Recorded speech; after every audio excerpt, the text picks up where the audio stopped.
오늘 우리에게 주신 하나님의 말씀은 구약 성경에서 봅니다. 구약 성경 1280쪽 아모스서 6장 4절 말씀을 봉독합니다. 상하 침대에 누우며 장의자에서 기지개 켜며 들판의 양떼에서 어린 양과 우리의 소떼에서 송아지를 취하여 먹고 아멘. 오늘 우리는 성령님 아래 성경 위에 하나님의 말씀을 듣기를 원합니다. 오늘 여러분들이 주목하실 설교 제목은 싹수 자르기입니다.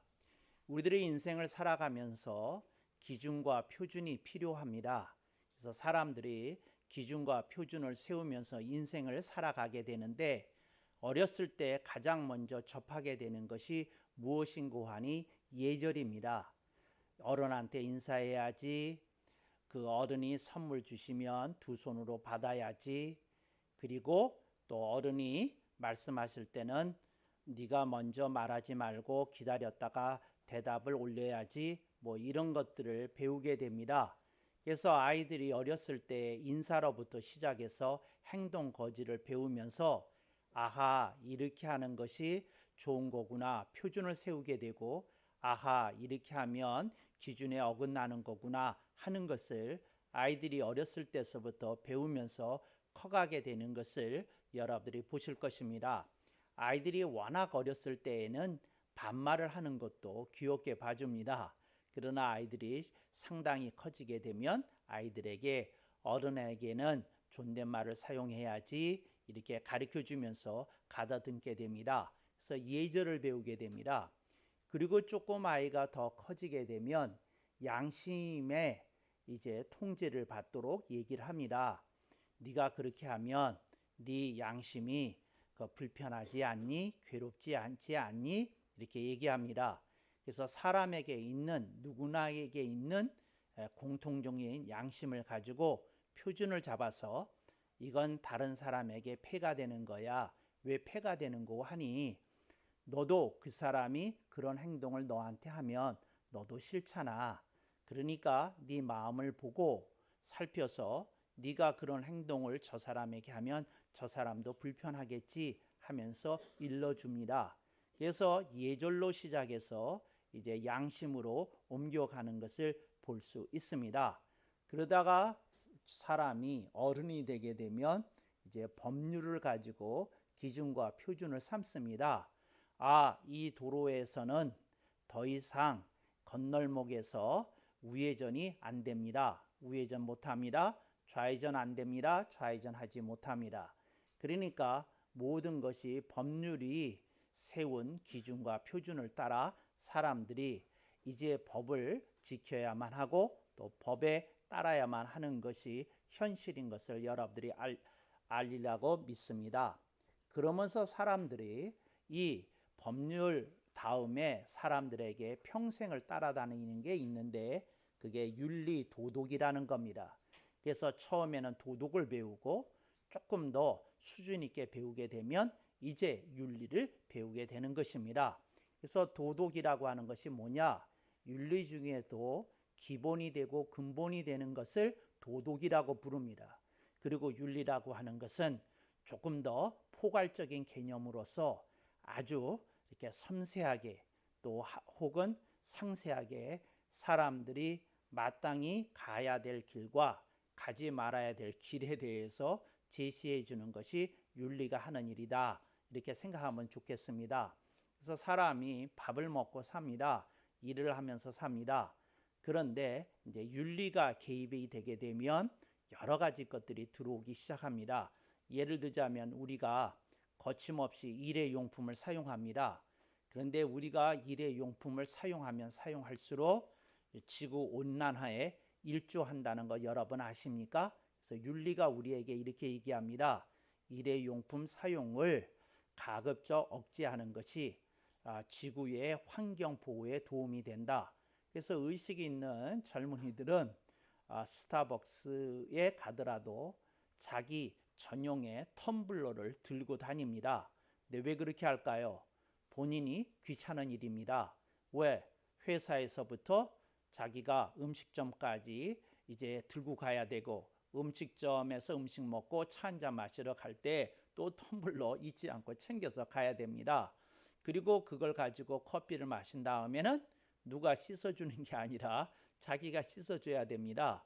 왜 그렇게 할까요? 의식이 있기 때문에 그렇습니다. 무엇이 들어왔나요? 윤리가 들어온 겁니다. 어떤 윤리가 들어왔나요? 조금 더 구체적으로 말하자면 환경윤리가 들어온 겁니다.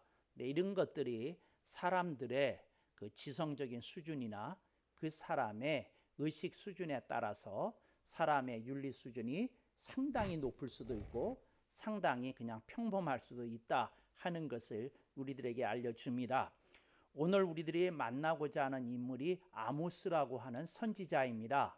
여러분이 기억할 건 그 선지자라고 하는 번역은 옛날에 썼던 번역이고 요즘은 신학교에서 선지자라는 용어 사용하지 않습니다.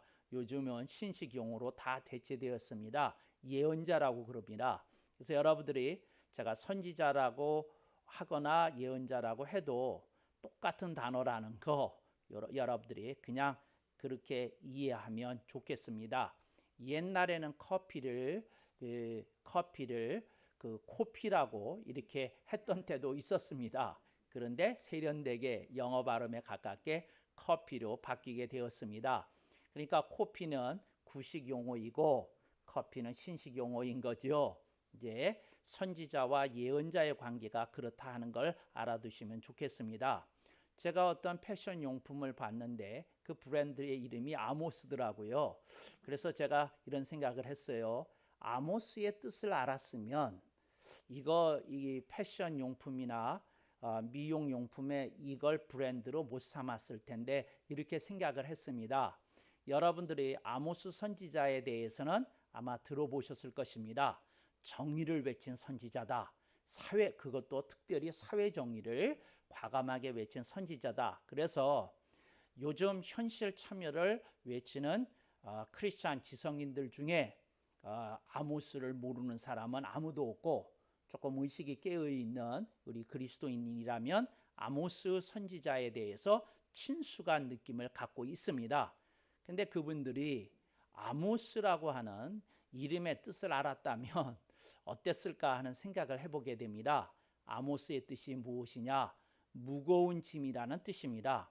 조금 풀어서 번역하면 억누르는 짐이라는 뜻입니다. 그러니까 무슨 말이냐면 그냥 무거운 게 아니라 내가 그 무게감에 눌림을 느끼는 그런 짐을 아모스라고 하는 이름이 함축하고 있는 겁니다. 그러니까 예를 들자면 여러분에게 고민이 있어요. 여러분에게 굉장히 힘든 어떤 건이 있는데 그걸 해결하기가 쉽지 않아요. 뭐라고 부릅니까? 그게 아모스입니다. 그게 무거운 짐입니다. 그러니까 여러분들이 그게 문제인 건 알겠는데 그거 정말 해결하기가 쉽지 않겠는데 그러면 그게 아모스다. 이제 이걸 그냥 탁 하고 기억하시면 좋겠습니다. 이 뜻을 알면 그 누구도 자기의 자녀에게다가 이딴 이름 지어줄 수 없습니다. 여러분이 예쁜 그리고 참 귀공자처럼 생긴 그 아들을 낳았습니다. 근데 여러분들이 이름을 지을 때 무거운 짐이라고 짓고 싶습니까? 이거 절대 아닐 겁니다. 그러니까 여러분들이 이 이름을 듣는 순간 기억해야 됩니다. 아하, 부모가 이 이름을 지었을 리는 없다. 그러니까 여러분이 알게 되는 겁니다. 아모스라고 하는 사람은 본인의 이름조차도 하나님이 지어주신 겁니다. 그래서 이게 무거운 짐이 이제 그의 이름이 된 겁니다. 네, 아모스가 왜 이렇게 아모스가 됐는지 사연이 있습니다. 여러분이 사연을 알면 조금 흥미로울 것입니다. 어떤 사연이 있는고 하니 이스라엘이 지금의 대한민국처럼 남과 북으로 나눠져 있던 시대입니다. 그러니까 남쪽에는 유다가 있었고 북쪽에는 이스라엘이 있었습니다. 그런데 그 북쪽 이스라엘에서 활동했던 선지자가 아모스입니다. 그런데 처음부터 아모스였던 게 아닙니다. 왜 아모스가 됐는고 하니 이 사람이 이렇게 얘기합니다. 하나님이 내게 말씀하셨다. 이 북조 이스라엘이 북왕조란 뜻입니다. 북조는 북왕조 이스라엘이 멸망한다고 하나님이 말씀하셨다.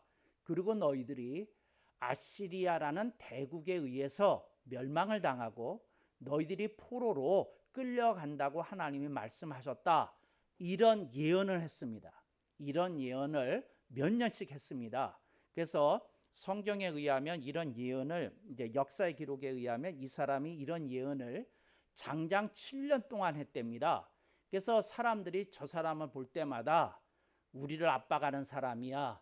우리를 짓누르는 사람이야. 그래서 아모스가 그 별명이었던 겁니다. 그러니까 딱 하고 아모스가 등장했다 그러면 머리가 지근지근 무거워지고 마음이 불편해지고 그렇게 되는 겁니다. 그래서 아모스라고 하는 별칭이 붙었다가 이게 본인의 본칭처럼 이렇게 되어버린 겁니다. 그래서 사람들에게 무거운 짐을 이렇게 내려다 주는 이런 이제 선지자, 예언자였던 것이지요.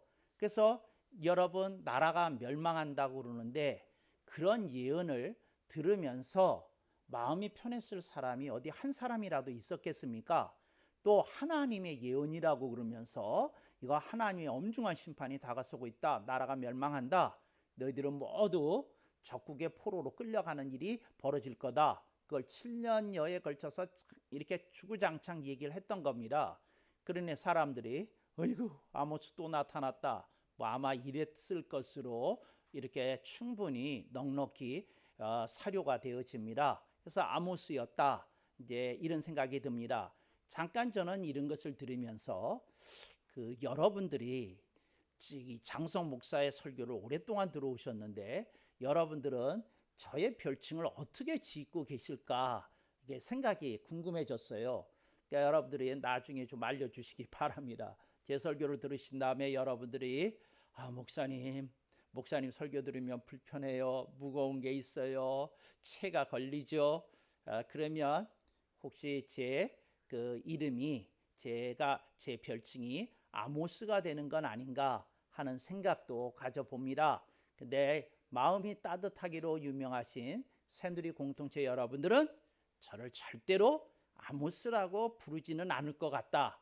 뭐 이런 기대가 있다고 해두면 좋을 것 같습니다. 그렇지만 저도 만만한 사람이 아니기 때문에 그렇게 안심 놓을 수 있을까 하는 생각을 제가 아모스서를 읽을 때마다 가끔 혼자만의 생각을 해보고 있다 하는 것을 여러분이 알아두시면 좋겠습니다. 아모스서의 그러면 내용이 전반적으로 어떤 내용이겠습니까? 밝은 기조이겠습니까? 어두운 기조이겠습니까? 어두운 기조입니다. 가벼운 기조였겠습니까? 무거운 기조였겠습니까? 무거운 기조였겠습니다. 또 해피 엔딩이었겠습니까? 새드 엔딩이었겠습니까? 새드 엔딩입니다. 이제 이런 기조 속에서 우리는 앞뒤 다 자르고 그 아모스서 6장 4절 말씀을 보는 겁니다. 그래서 이 말은 6장 4절 속에 오늘 우리들이 교훈으로 삼아야 되고 오늘 이 시대를 향해서 하나님이 말씀하시는 바가 있다고 믿기에 오늘 6장 4절을 말씀을 보는 겁니다. 설교자들의 상당수는 장성 목사처럼 설교하는 것을 추천하지 않습니다. 그들은 이렇게 얘기합니다. 설교는 강해야 된다. 시리즈로 해야 된다는 거죠. 아모스 1장 1절서부터 시작해서 차근차근 나가서 6장 4절 나와야지. 그렇게 장성 목사처럼 성경 구절을 임의로 그분들 생각에 임의죠. 이렇게 뽑아서 이렇게 6장 4절만 가지고 이렇게 설교를 하게 되면 맥락이 살아나지 않는다. 이제 이렇게 얘기하는 분들이 있습니다.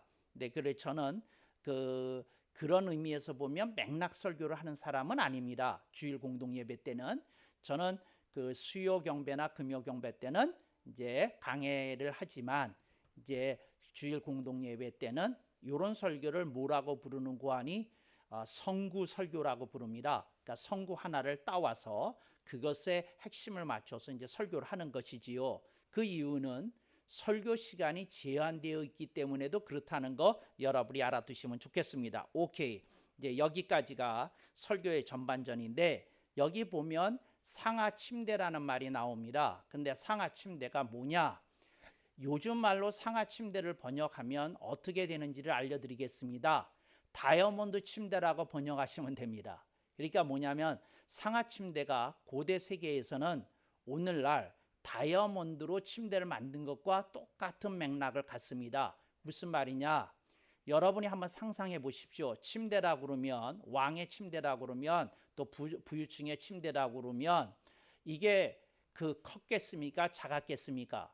적어도 침대라고 하면 결혼한 사람은 2인용이어야 하기 때문에 상당한 사이즈입니다. 여러분 이렇게 상상해 보시면 그냥 답이 나옵니다.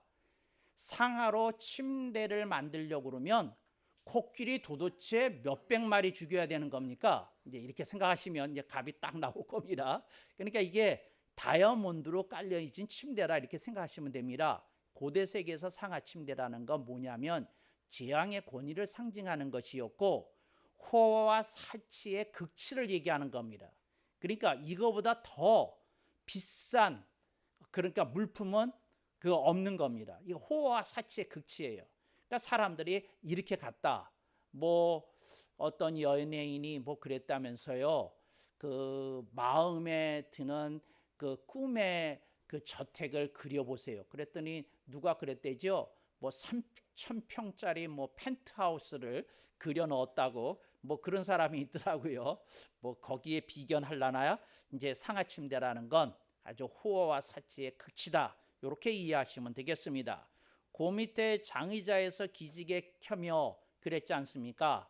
이 장의자도 어떤 의미를 갖고 있는 거 하니 상하로 지어졌습니다. 이게 무슨 말이냐면 자기가 편하게 뒹구는데도 호와 사치품으로 이렇게 뒤덮었다. 이제 이 얘기를 하는 겁니다. 여러분들의 인생을 살아가면서 이걸 기억해야 됩니다.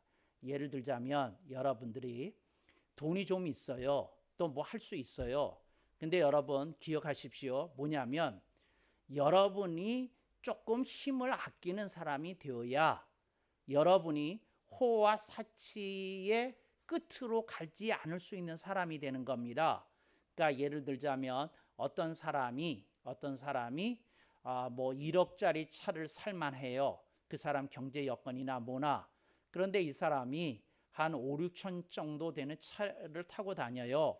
그러면 이 사람이 어떤 사람입니까? 힘을 조금 아끼는 사람입니다. 그런데 어떤 사람이 자기 형편이 된다고 끝까지 가면 그걸 성경은 뭐라고 비유하는 거 아니? 상하 침대에 누울 자다 이렇게 표현하는 겁니다. 이제 이걸 알아두시면 돼요. 그러니까 여러분들이 예를 들자면 운동화 하나를 사요. 근데 운동화 하나를 사는데 귀엽고 거기서 가장 비싼 거를 또 가능하면 리미티드 에디션을 꼭 사고 싶은 사람이라면 당신은 그 돈만 있으면 상하 침대에 누울 자다 이런 뜻입니다. 그러니까 여러분들이 어떤 거 할 때에 내가 조금 이렇게 줄여서 하나 조금 약하게 하나 낮춰서 하나 그런 성향을 여러분들이 보실 수 있기를 바랍니다. 그래서 여러분들의 자녀에게 여러분들이 키울 때에 이렇게 상하 침대에 누울 자로 키우는 거 위험한 짓입니다. 근데 이거 해서는 안 되는 짓입니다.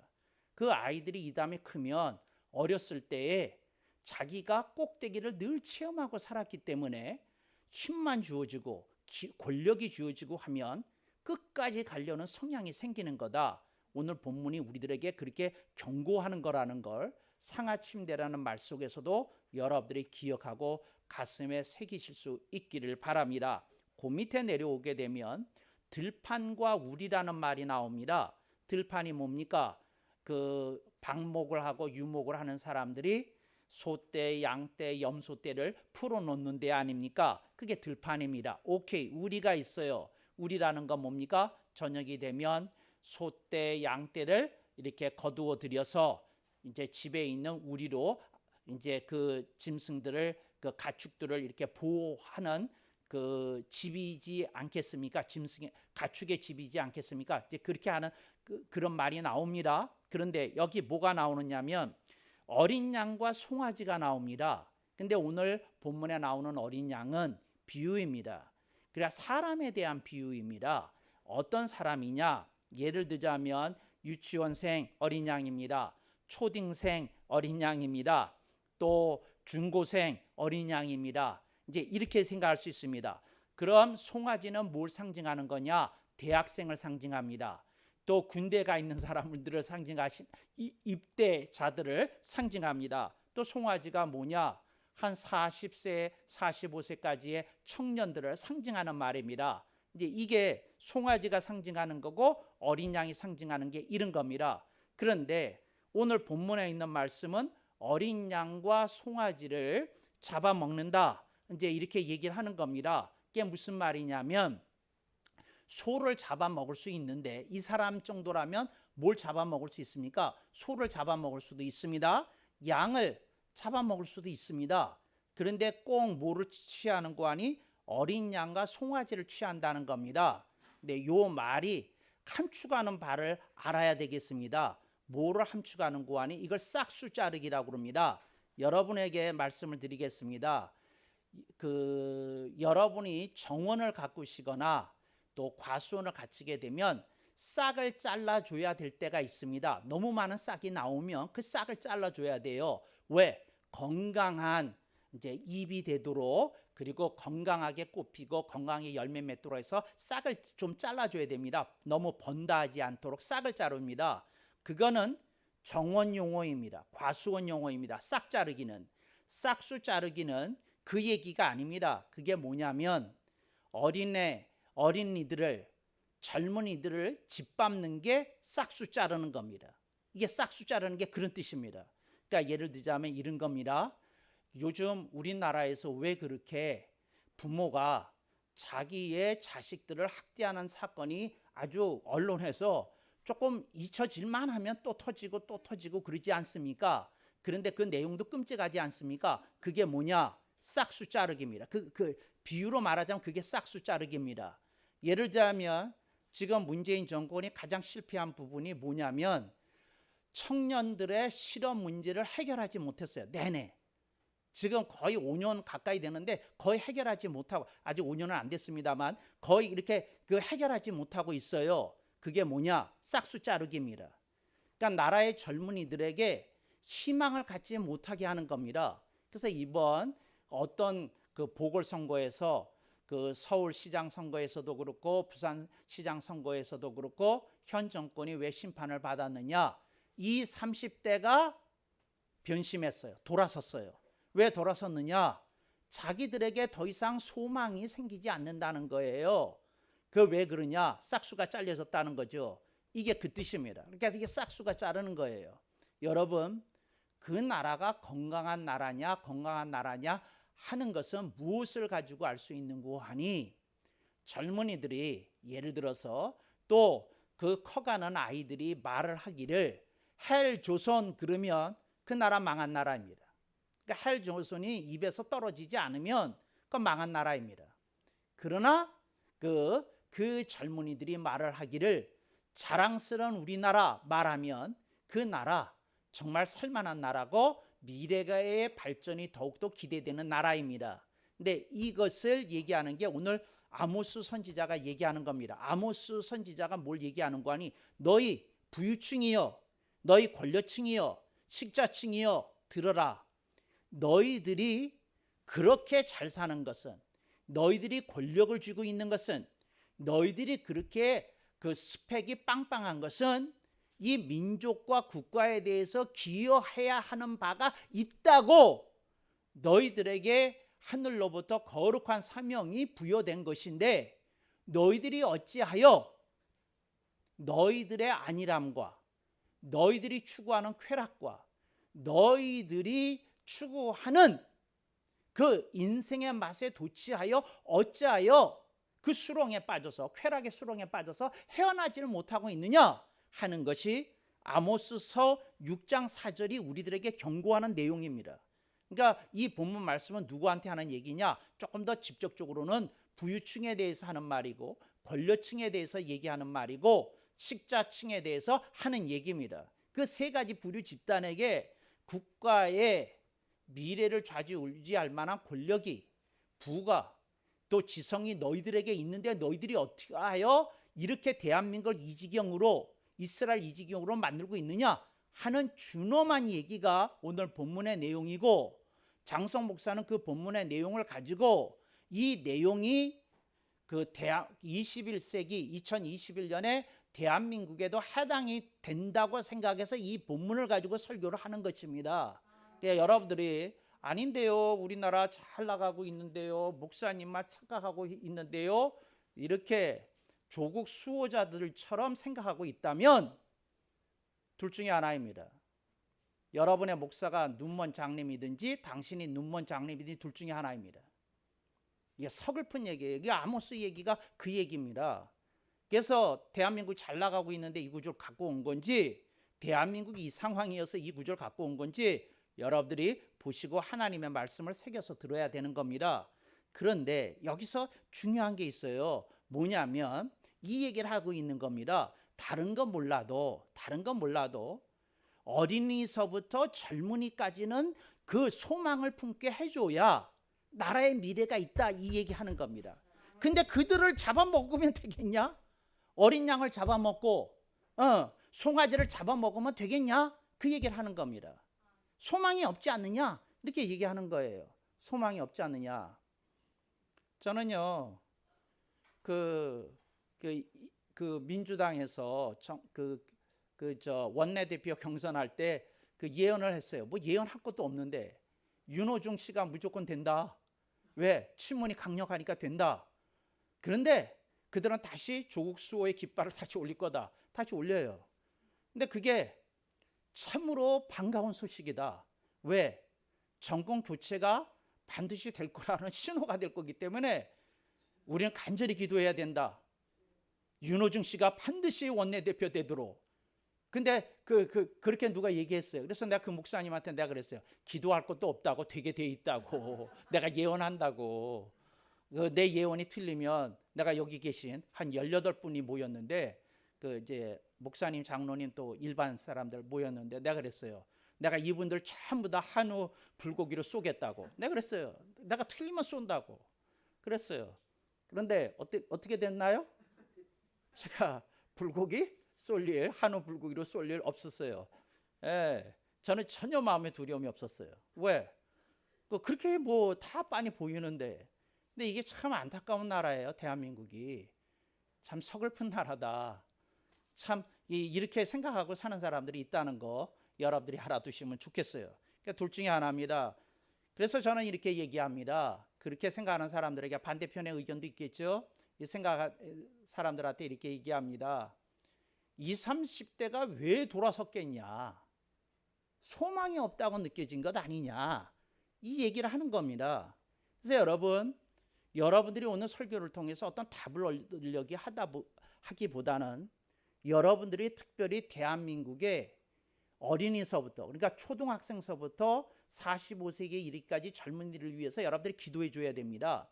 저들이 대한민국에 대해서 소망을 품고 그 도전 정신을 가지고, 응전 정신을 가지고 계속 나가도록 여러분들이 기도해 줘야 되겠습니다. 그들이 꺾이면 대한민국 미래 없는 겁니다.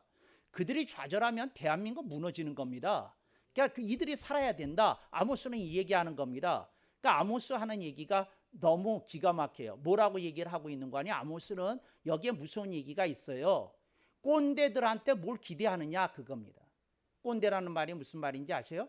자기가 틀렸음에도 불구하고 자기가 갖고 있는 그 소신을 끝까지 붙들고 있는 사람들을 얘기합니다. 그러니까 이 아모스는 얘기합니다. 꼰대들한테 뭘 기대하겠냐? 다 내려놔야지. 그러니까 이게 둘 중에 하나입니다. 보수파가 꼰대든지 진보파가 꼰대든지 둘 중에 하나입니다. 현 집권층이 꼰대든지 제야에 있는 사람들이 그저 꼰대든지 둘 중에 하나입니다. 근데 민심이 달라졌어요. 여러분들이 좀 정치적인 얘기를 하는 거라고 듣지 말고 조금만 가슴에 새기셔요. 젊은이들이 소망을 갖는 나라로 여러분이 만들어줘야 됩니다. 이거 정말 안타까운 일이다. 답답한 일이다. 얘기를 이렇게 가슴이 터져서 이렇게 견딜 수가 없어요. 그러니까 여러분들이 조금 마음에 새기면서 점점 정신 차려야 됩니다. 아, 젊은이들이 이렇게 되어졌구나. 이걸 생각을 해보면서 이렇게 적어야 됩니다. 그러면 대한민국이 소망이 있는 나라가 되려고 그러면 어떤 일이 벌어져야 되는지 몇 가지만 말씀을 드리겠습니다. 빨리 백신 갖고 와야 됩니다. 다른 거 떠들 거 없어요. 빨리 백신 갖고 와야 됩니다. 빨리 백신 갖고 와야 돼요. 근데 현 정권이 지금 어떻게 하고 있는지 알아요? 우리나라가 백신 협상을 할 때에 화이자에서 그런 제안을 했답니다. 지금 책정된 가격에서 30%를 더 주면 대한민국을 가장 우선순위 그룹에다가 넣어주겠습니다. 근데 모기천이라는 사람이 뭔 소리냐고, K방역이 잘 되고 있는데 왜 비싼 돈 주고 오느냐고 막은 사람을 지금 또다시 임명하려고 그래요. 이게 대한민국입니다. 근데 빨리 그거 해야 되는데 지금 OECD 국가 중에서 대한민국이 꼴찌예요. 꼴찌. 아주 정확하게 꼴찌예요. 이거 뭐 창피해서 말을 할 수 없어요. 그러니까 대한민국이 소망 있는 나라 되려면 빨리 뭐라고요? 빨리 백신 들여와야 됩니다. 이거 다른 거 할 것 없어요. 돈 2배 주고라도 빨리 갖고 오는 게 경제 살리는 게 훨씬 더 비용이 절감되는 일입니다. 근데 지금도 돈 계산하고 있어요. 그거 무슨 생각하고 있는지 모르겠어요. 근데 참 그거 안타까워요. 하여튼 백신 빨리 들어와야 됩니다. 주여, 뭐 어떻게 하면 좋은지 모르겠어요. 영국과 이스라엘에서 사람들이 마스크 다 벗고 살 것 같다고 그런 거 보는데 부러워 죽겠어요. 마스크 벗으면서 그 자랑하는 영국과 이스라엘 보니까 아주 부러워 죽겠어요. 백신 빨리 들어와야 됩니다. 그게 하나입니다. 그 다음에 두 번째, 경제를 살리기 위해서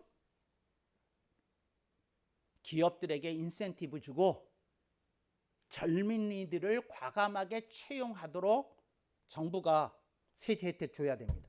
빨리 이거 해야 됩니다. 빨리 젊은이들한테 취업 기회가 늘어나도록 일자리를 늘리는 기업에게 정부가 세금을 경감해서라도 빨리빨리 움직여야 됩니다. 이게 두 번째입니다. 정말 이걸 해야 되거든요. 재난지원금의 4분의 1만 기업에 풀었으면 젊은이들 전부 다 취업할 거예요. 그 돈 4분의 1만 풀었으면. 이거 정말 엉뚱한 데 돈을 써가지고 나라가 부채 더미에 올라가고 있어요. 이게 두 번째. 세 번째, 뭘 해야 되느냐? 여러분들이 어린이서부터 젊은이들을 만나면 응원해주고 기도해줘야 됩니다. 응원해줘야 돼요.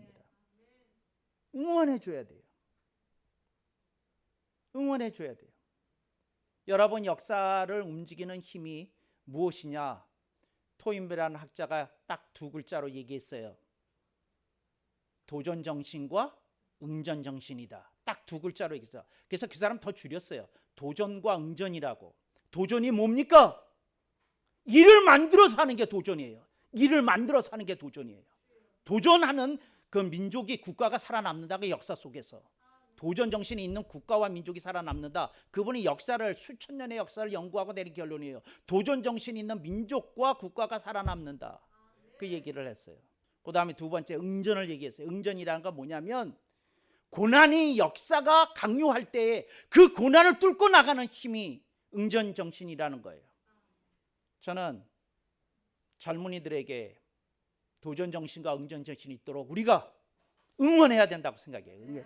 도전과 응전 조금 붙이면, 이제 토인비는 도전과 응전만 얘기했지만 저는 조금 더 붙여서 도전 정신과 응전 정신, 그분이 얘기한 건 뭐 그 얘기가 그 얘기니까 도전 정신과 응전 정신을 갖도록 우리가 해야 된다는 거죠.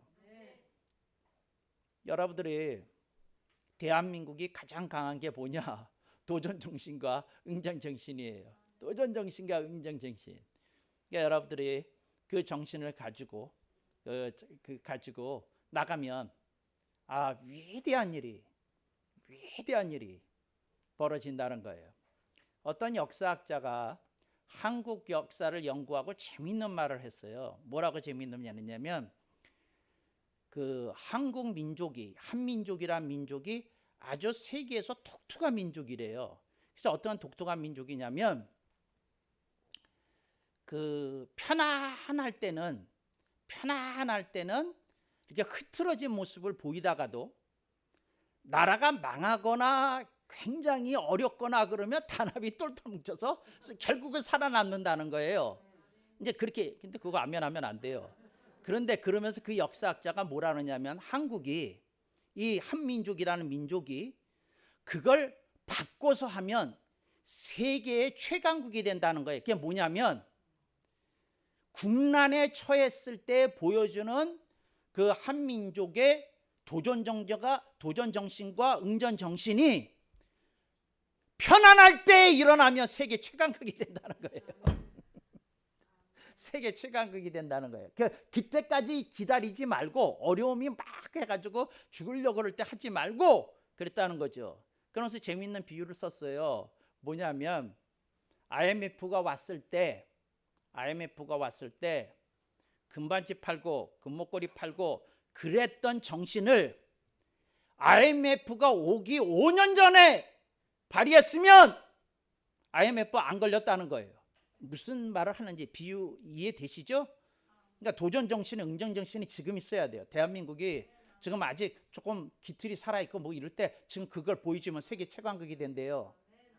저는 아모스 선지자에 대해서 애증이 있어요. 귀중한 사람이에요. 근데 저는 아모스 선지자에 대해서 조금 불만이 있어요. 어떤 불만이냐? 이런 불만이에요. 훨씬 전에 움직이지. 나라가 망하기 7년 전에 움직일 게 뭐 있어요? 20년 전에 움직여서 나라를 좀 뒤바꾸지. 그런 생각이 있어요. 조금 늦게 움직였어요. 늦게 움직였어. 무거운 짐이 된 게. 여러분들이 정말 다이나믹 코리아, 정말 미들 파워 코리아, 그런 대한민국의 여건이 되시기를 축복합니다.